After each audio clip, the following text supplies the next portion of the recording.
Video. And basically, I'm here to do the review and the recap of Queen Sugar episode 2, and I need some questions answered, and we need to actually look at this dialogue that the writers this year, Queen Sugar, is throwing down. They throwing down this year. They ain't taking no prisoners. So we actually start out with the episode. We see that this little creepy little guy. And now some stuff I probably would miss, but I'm going to do the majority of it from the top of my head and from some of my notes that I've taken with my phone and written somewhere, but the paperwork is somewhere around in my studio. As you all know, you guys know, I told you all, I don't know if I didn't, no, I'm going to let you know. I live in a studio. I love living in studios. I've stayed in studios just about all of my life. And my very first apartment was a studio, so hey. So you're going to see a little bit of probably, anyway, just so you know, I live in a studio and I love studio living. Not everybody want to live in 1 and 2 bedrooms or want a house. So I'm one of those who don't mind living in small quarters. But anyway, let's get on. Can somebody tell me what's going on with this older guy? He looks very old. Well, he's not old, but he's a cute looking, I'm going to say, what's the word I'm looking for? I'm going to say debonair. And he's basically on the road helping this older woman who basically got stranded. And so he fixes the car. And apparently this guy has a way with the women. He's very charismatic, but at the same time, while he's being charismatic, he's also creepy. I mean, creepy. Creepy in a weird kind of way, but creepy kind of sort of, that, trying to get myself comfortable. That he's up to something. He's up to something, but we don't quite know what it is. So then we see Charlie. Charlie finally gets to Ralph Angel, and Ralph Angel is basically basically outside sitting on the porch, and he's just mesmerized. He's just like he's wondering why would Nova do something like this. And so that's when Charlie went into her and said, I told you to wait till I get there. I told you not to pick this book up. I told you not to do it. But the type of person that you are, you went on and did it anyway. And you basically read it. And I told you. And of course, yes, Ralph Angel was very much upset. He's trying to figure out why would Charlie even do anything like this.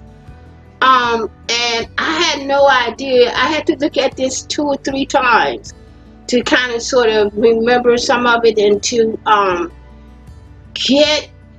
had no idea that Nova basically wrote the book, and she named the book after everybody. There's a chapter in there named for Charlie. I don't know what the name of that chapter for Charlie is. Then there's a chapter for Aunt Vi. And then I believe there's a chapter in there for Hollywood. And then what really I took notice of it.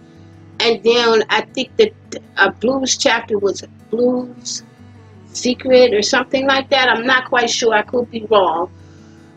Please, let me know if I'm wrong on that title. And so we go on and we find out that Nova has really gone. I'm going to say Nova has gone crazy. Something is going on with Nova. And her frustration, she took her frustration out and she put all of her frustration in this book. Now, what I know a lot of friends of mine who are writers, who are poets, and one of my friends is basically working on her book now. And you don't name names. You give your name different characters. like, oh my, I can't believe that Nova did this. Nova, okay, y'all know how I get when I can't find words. I'm like, yo. And so, and I'm thinking to myself, you could have named Jack and Jill went up the hill to fetch a pail of water. And you could have named one of them chapters called A Pail of Water instead of putting, Blue's name on it. You could have named it Jack and Jill, because basically you're talking about Blue. So you could have you could have named it Jack and Jill went up the hill to fetch the water. But no, you had to put Blue's name in it.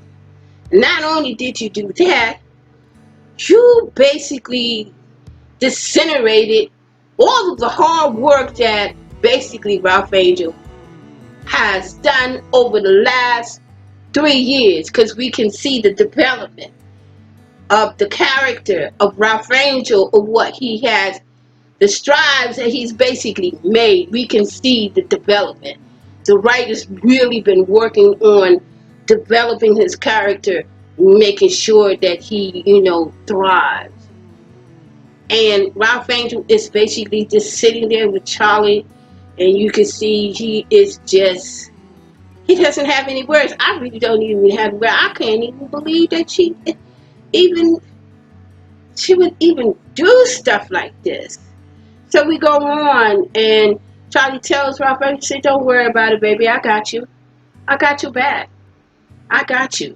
Don't worry about it. And so, they hugged and everything, and he's sitting there, but he's still pissed.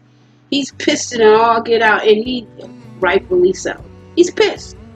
And so we go on, and we see that apparently Ralph Angel and basically Blue is getting ready to go somewhere. So Blue comes up, and he basically sees his father, right? And he knows that his father is not his self. And he says, Pops, what's up? What's up, Pop? He says, no, nothing's up. And then Blue goes on and say, well, there is something, because your expression is basically showing it. And then this is where Ralph Angel, basically stop and tell Blue, he said, remember, it don't matter what anybody tells you, basically remember that I love you. And then you know how kids are, Blue is like, yeah, okay, Pop, I got you. But yo, look, we gotta go.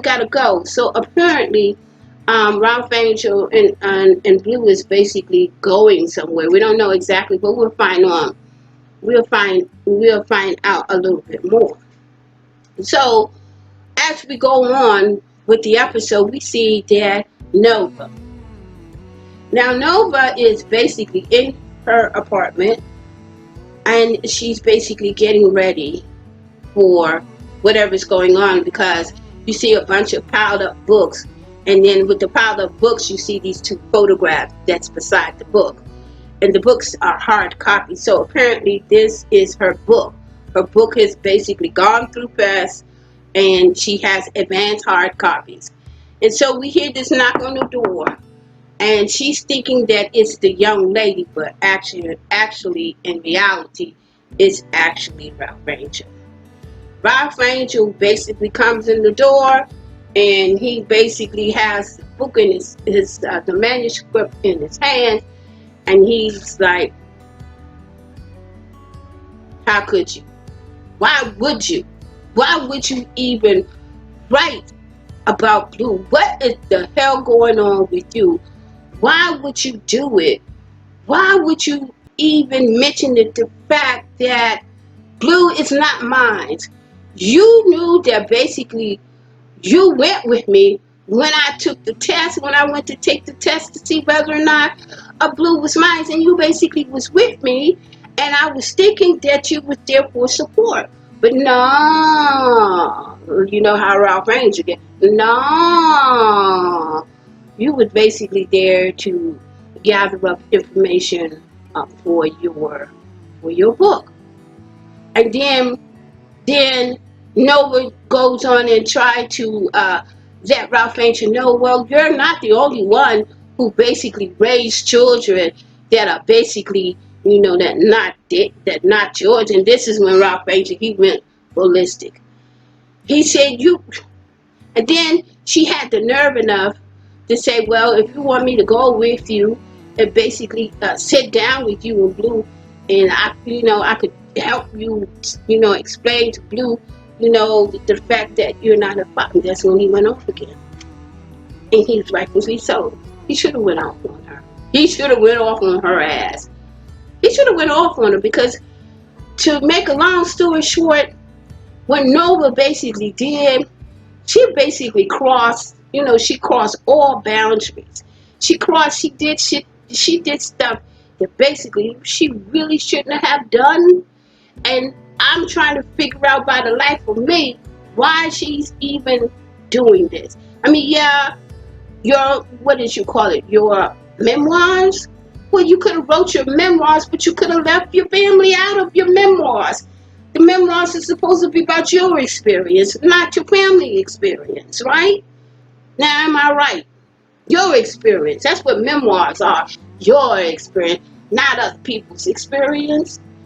But he was very, very upset, and rightfully so. So we go on with the conversation and everything, and then we hear another knock on the door. And this is when we see the two women basically comes in. One of the women says, "What's up, rock star?" Or was it star, rock star? Or star? Or rock star, star, something like that. Superstar. There we go. Superstar. "What's up, superstar?" And so they come in, and so, Nova tells them where to go and everything.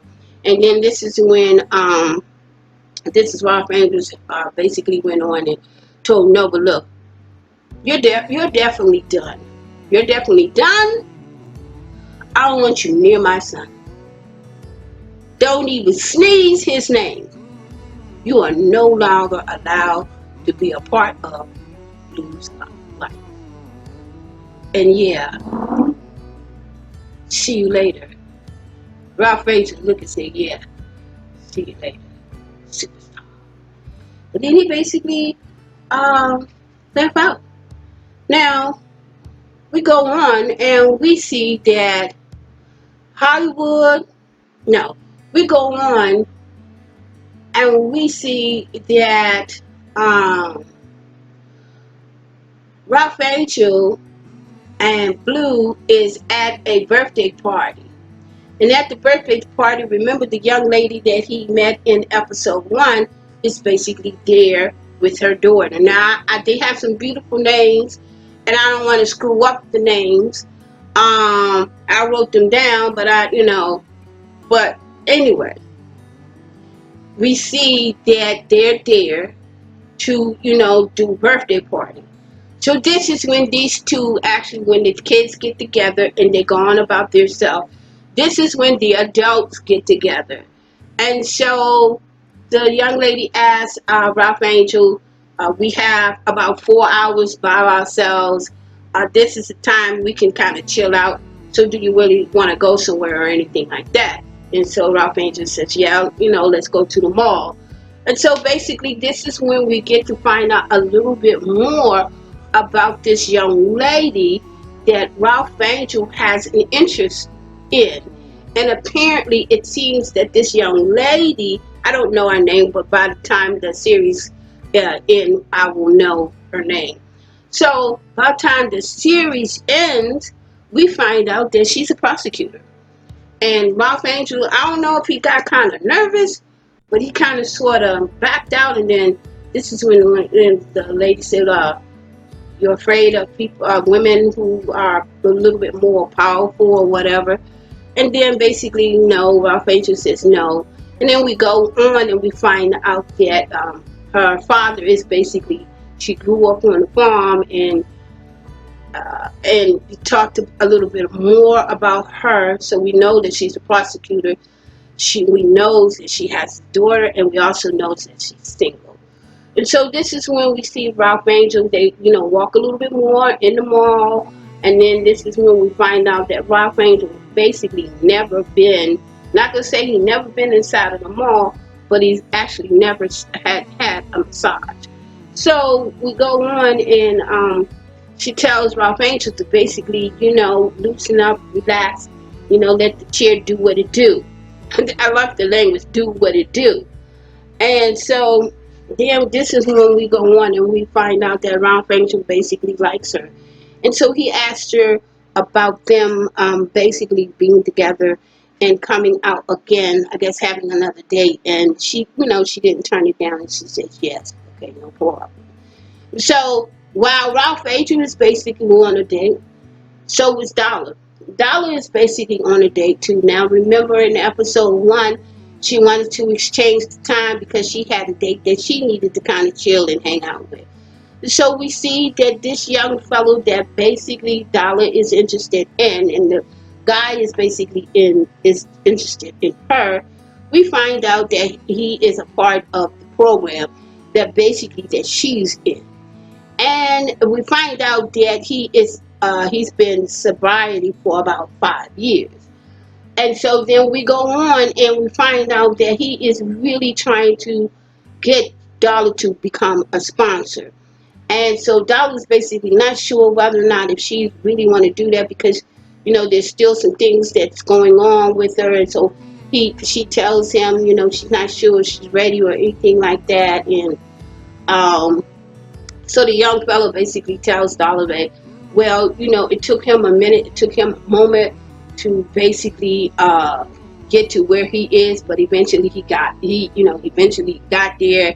He basically gave Nova, not Nova, but Dollar a compliment due to the fact that she's basically came a long way. So he really, well, both of them are vibing. So apparently what's going on that Ralph Angel is trying to start his life over, and Dollar's trying to start her life over, and both of them are on dates.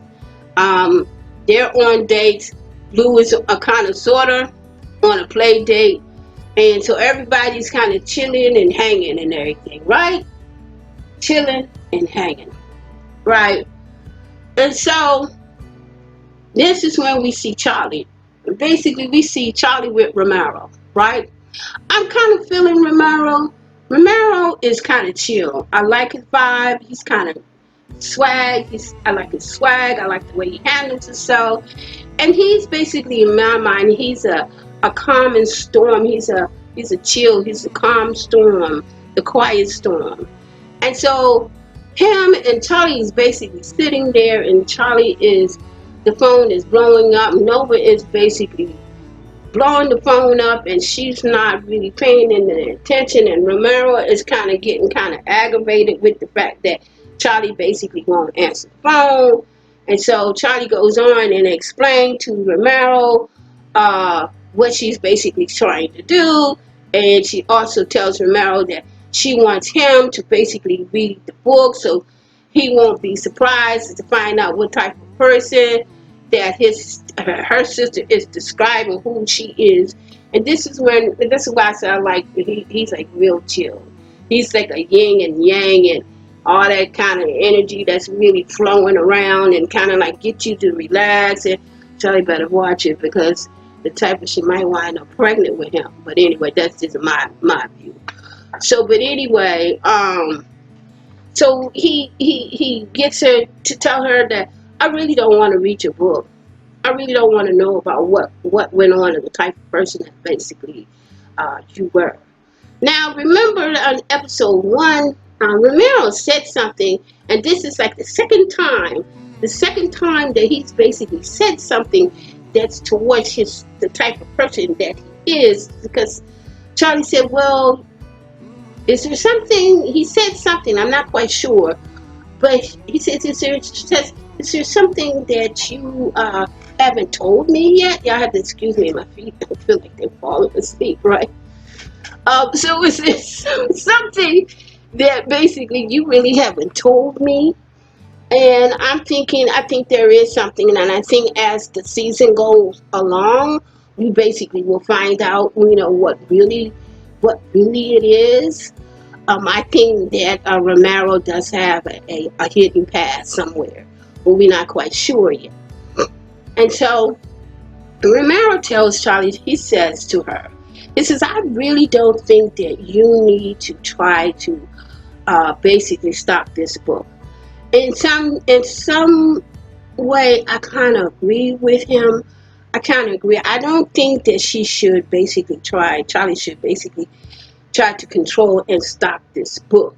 Because basically he's saying that, and it's basically true, if you try to stop this book, you're basically putting more eyes on that book, and more people are going to want to know what's in that book and what you basically trying to hide, and that you don't want anyone to know about. So I basically agree with Romero, but you know how Charlie is. She's basically a hothead. She really don't really hear. She really don't, she's not really for that. You know, she's not really for that. So in the meantime, we see Creepy Guy again. This time, Creepy Guy has drove up to an outdoor barbecue, right?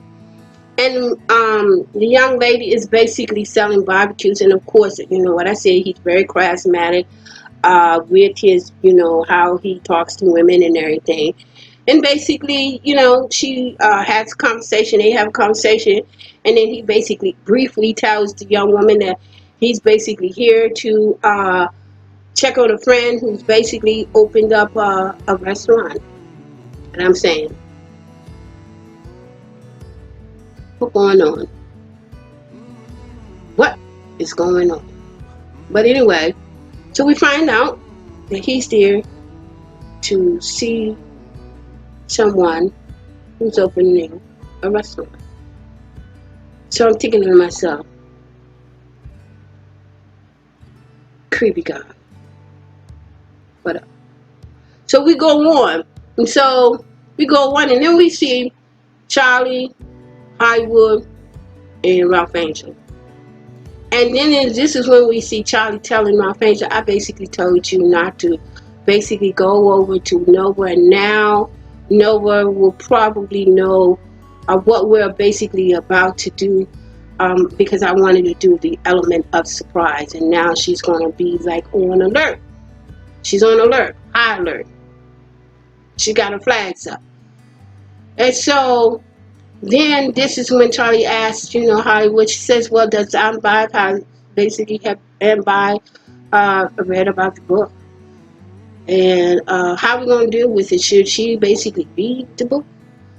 And Hollywood is like, I don't think she should, but in some ways she should. And then this is when we see our Vibe, you know, coming up and said, what you guys up to? What y'all talking about? And then this is when they said, well, we're not really, you know, I mean, it's just some stuff that's going on at school. And so this is when Hollywood said, I really think that she should, you know, basically read the book. And I'm like, okay. And so now we see Charlie. Charlie is basically somewhere, I don't know where she is or anything, but she's doing, of course, she's doing her Olivia Pope thing. She's basically on the phone talking to, I forgot her assistant and everything, and telling her assistant, look, I need to get, you know, a draft copy of before you send it out. I need to get it. And so then this is when we see Swag Out, looking good, Micah. Micah comes through. Micah has his little headsets around his neck. Micah has all of this all up and down his neck.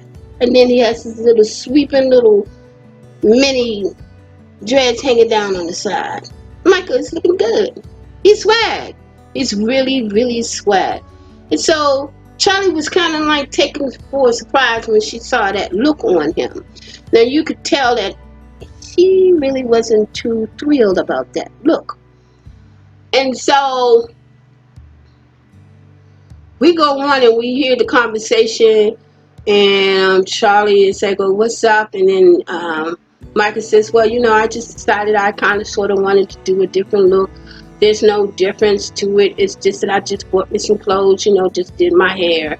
And then basically this is when Charlie went on and tell Michael that I really don't want you to get used to this lifestyle, because what has happened, Wes has basically sent him, I guess he missed his flight or somewhere, so he sent in a private plane to pick up his son.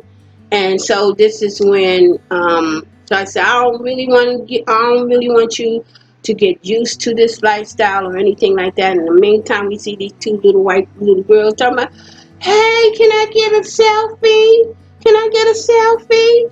And so this is when swag out Micah, do, and he takes the selfie, right? Okay. And so he sits down and he has a little conversation with his mama. And Mama is not really too thrilled about it because she kind of like him in that little quirky corporate kind of looky kind of, with the face and the white shirt and the khaki looking and the pinkish, because they wear that pinkish and the khaki looking pants and all that kind of white look. That's what that is. It's the white. And so this is when Michael's kind of like, Michael's never, I mean, he has respect for his mom, but in some way he gets kind of a little smart alecky at the mouth, you know what I mean? And so he says, well, it's just a different look. It's no different looking than what you did with your hair. You're basically wearing your natural hair anymore. You're not processing it out or anything. And really, Charlie really couldn't say anything. She really couldn't say anything, right? She couldn't say a thing, right? So she couldn't say anything. And so this is when we see Micah. And we get a little bit more into the evening, and then we see that basically Michael has basically gotten together with his act-up crew, and we see that Kiki is basically still in the picture. I thought they were basically going to have some challenges because remember, him and her, they had a little bit of disagreement in season 3. So but apparently they must have ironed out everything because she showed up. But before Kiki showed up, the little three, the 2 boys and the little girl, was talking about their basically summer. And are you guys catching some of this dialogue that's really going on, that these writers are really throwing in on some of it? I caught a little bit of it. And the little guy said, it took you to go to Paris to get black. I was like, whoa. So really what that really tells me by him making that statement, he really didn't think that Micah felt, he really didn't think that Michael was black, black enough. And so basically Michael went on and explained to them exactly, what he was doing while he was in Paris. He basically met more youth, more young adult consciousness. He basically went to a seminar, and he basically did a talk on prison talk, and he got trolled and he got threatened, so he basically had to get off of social media.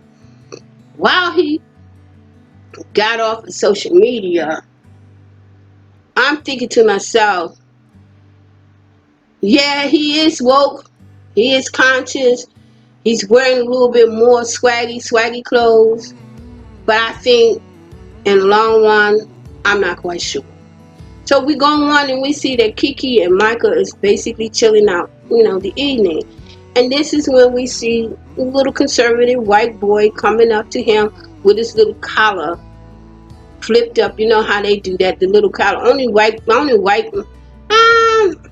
He had a little collar whipped up, and he bumped into him. And so Michael said, whoa, what? And then this is when he noticed that the white boy said, oh, that's you. I didn't even recognize you. What's going on with this look you got? You looking like you looked at too much of the Black Panther. Looking like, I don't think, did he say Killmonger?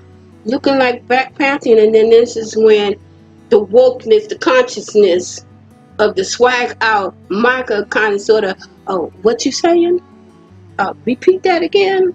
And this is when Michael basically started to tapping on that bun of the little white boy because he didn't like the statement or the innuendo what the white boy was basically telling him due to the type of look that he was. So Michael was like, yo, I'm just going to have to tap on you. So he tapped on the boy, and he tapped on the other little boy too. Then he wind up going over to basically his auntie. Now, before he went on and he went over to the auntie, Nova was having a crisis. So she, after Ralph Angel basically, told her how he felt about her, she basically called up her little weed guy. And so the little weed guy came over and bought her some weed, and they were basically hanging outside smoking some weed, right? Smoking weed, getting high, kind of chilling. And so this is when her friend asked her, you remember that's the friend that she bought the weed from, and he's all tattooed out, he's all pierced down. So the little weed guy asked Nova, well, what can I do for you? Nova basically said, well, you can basically be my friend. And then this is when he said, I could do that. He like, I could do that, I could do that. And I'm thinking, you know how I get? I started looking at you out of my left eye. Nova, did you tap on him too? Did you have some of his weedy goodness? But anyway, I digress. So we go on, and we see that Michael is basically over at his auntie's house, and he's basically telling his auntie, because he adores his auntie. He adores her.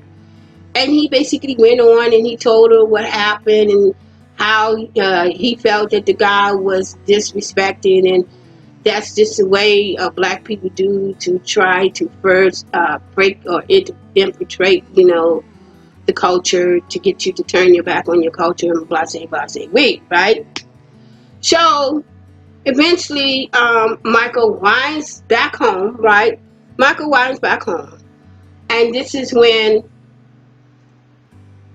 Charlie sees the mark on his face, and Michael says, it's not that serious, not that serious. I basically, I went over to basically talk to Aunt Nova. Aunt Nova gave him a copy of her hard copy book. She had the audacity to sign it. And of course we know that Michael has not cracked the book open, so he hasn't read what his auntie has done. And so this is when Charlie gets raging. And so this is when basically she goes over to Nova's. The conversation, Michael and his mother had another conversation, and this is when Michael was basically telling his mom exactly how he felt about what happened to him when he was at the jail, where the cops basically put a gun in his mouth, and the only person that was there for him was his aunt Nova, who basically took her jacket and put her around his waist when he pissed on himself. And he said she was there for me, while my mom was over there in the corner arguing my father down. And he left it like that. She really couldn't say anything. She left. She stood there with her mouth stood open, right? So we go on, and this is when Charlie got really raging.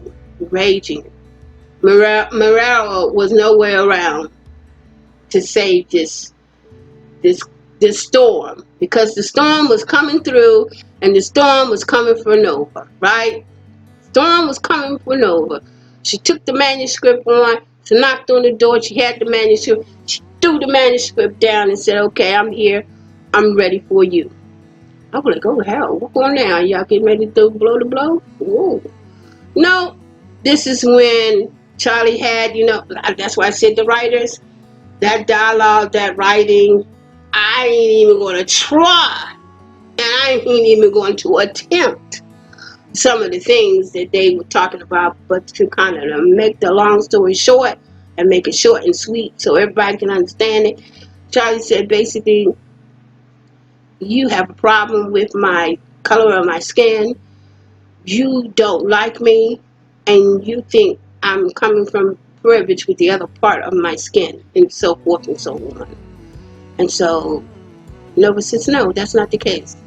But then we go on, and basically we see the creepy guy. Now the creepy guy has winded up at, I think, either a hotel to check in. And so the lady says, "Oh, how are we doing, sir?" He says, "Well, we're doing fine." He says, "How can I help you?" He says, "I'm here to stay a couple of days or whatever, and I'm here to see a friend who basically, you know about this high yellow restaurant. My friend owns this high yellow restaurant."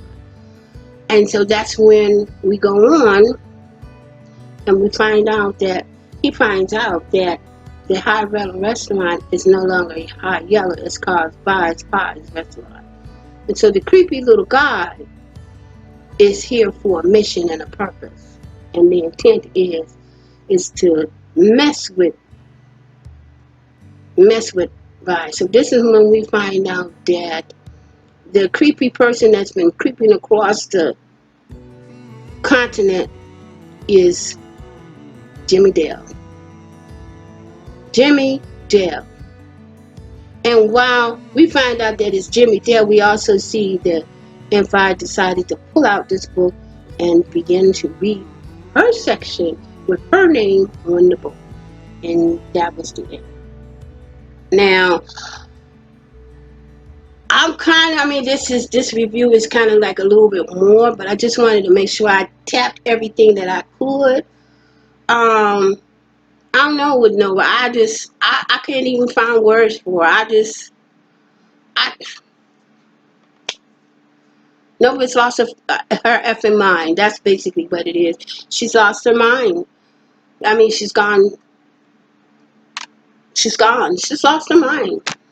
And for her to do this to her family and to expose secrets, and you guys know how black people are. We don't, you know, black people don't like, they will go to their graves holding secrets. And for some odd reason, we have to find out what the crap is going on, and why would you even name these chapters after your aunt, after your sister, after your nephew, after your own girl.